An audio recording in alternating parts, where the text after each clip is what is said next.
U ponedeljak, dan posvećen svetim anđelima, 12. januara po novom, a 30. decembra po starom kalendaru, pravoslavna crkva slavi svetu mučenicu Anisiju i prepodobnu Teodoru. Ovčica tvoja, Isuse, Anisija, zove gromkim glasom. Tebe, ženiče moj, ljubim i tražeći tebe, stradanja podnosim. I sa raspinjem se i sa pogrebavam u krštenju tvome. I stradam tebe radi, da i carujem sa tobom. I umirem za te, da i živim sa tobom.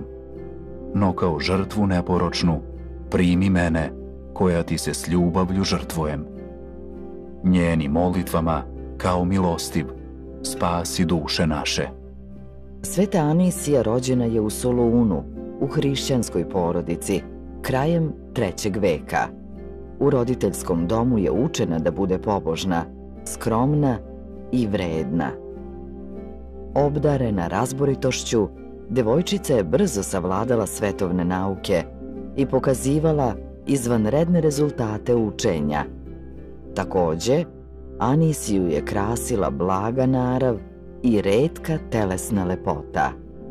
Kada su joj se upokojili roditelji, Anisija je odlučila da se odrekne svih zemaljskih dobara, imajući na umu reči Hristove. Ne sabirajte sebi blaga na zemlji, gde moljac i rđa kvare i gde lopovi potkopavaju i kradu, već sabirajte sebi blago na nebu.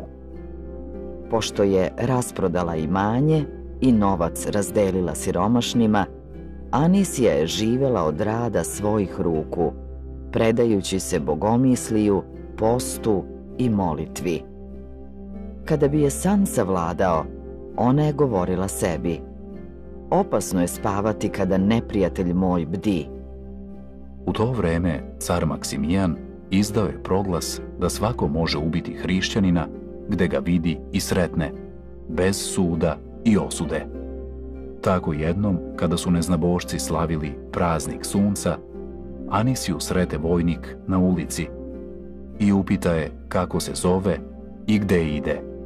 Ona se prekrsti i reče mu: sluškinja sam Hristova i idem u crkvu.